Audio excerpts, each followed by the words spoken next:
111 বৈধতা দেওয়ার জন্য তারা এই সমস্ত ষড়যন্ত্রমূলক নির্বাচন করেছে। কাজে 14 এবং 18, 24 আর 8 সব এই চারটা নির্বাচন দিয়ে মানুষকে আপনি কত পিছিয়ে নিয়ে গেছেন।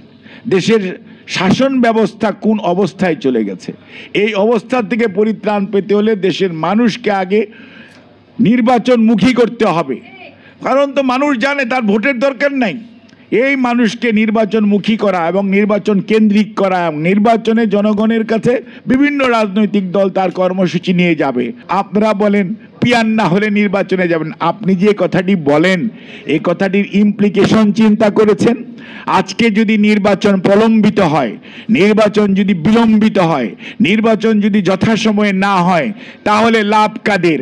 লাভ হচ্ছে পতিত স্বৈরাচারের রেখে যাওয়া যে সমস্ত এই সুবিধাভোগীরা আজকে প্রশাসনে বলেন, বিচারালয়ে বলেন, সর্বত্র বলেন ছড়িয়ে আছে, দেশে ব্যবসা কেন্দ্রে বলেন, সর্বত্রই তাদের, এবং তারা দেশে এবং বাইরে বসে তাদের নেত্রী যে ষড়যন্ত্র করছে নির্বাচন হতে দিব না, নির্বাচন এটা করতে দিব না, অর্থাৎ এক ধরনের বিশৃঙ্খলা হলে লাভ কাদের?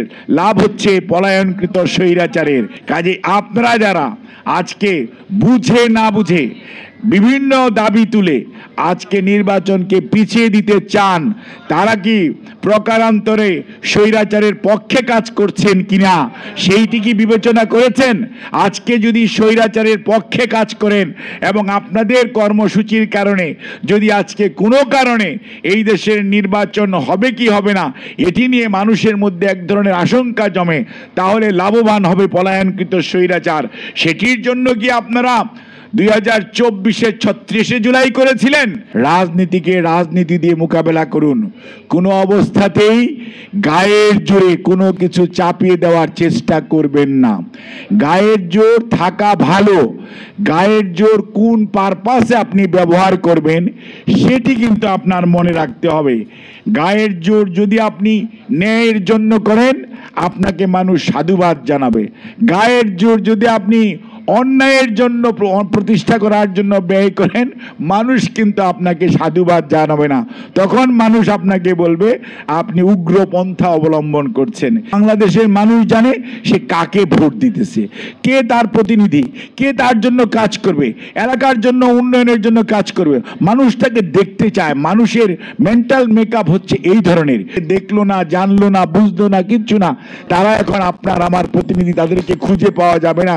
তারা আজকে সিঙ্গাপুর, কালকে ঢাকা, পরশুদিন দিনাজপুর, তারপরের দিন চট্টগ্রাম, এবং তারা সারা বাংলাদেশ। তাইলে এটি কি এইটার জন্য বাংলাদেশের মানুষ কি আদৌ প্রস্তুত? বাংলাদেশের মানুষের মানসিক কোনো প্রস্তুতি নাই। বাংলাদেশের মানুষ এই সিস্টেম বুঝে না। কাজেই কোনো অবস্থাতেই এমন কোনো আচরণ মানুষের উপর, মানুষের সাথে করা উচিত না যেটি দিয়ে মানুষ বিভ্রান্ত হয়, এবং বিভ্রান্ত হলে যেটি দেশের জন্য, দেশের সার্বভৌমত্বের জন্য, দেশের অস্তিত্বের জন্য সত্যিকার অর্থে মহা বিপদ ডেকে আনবে।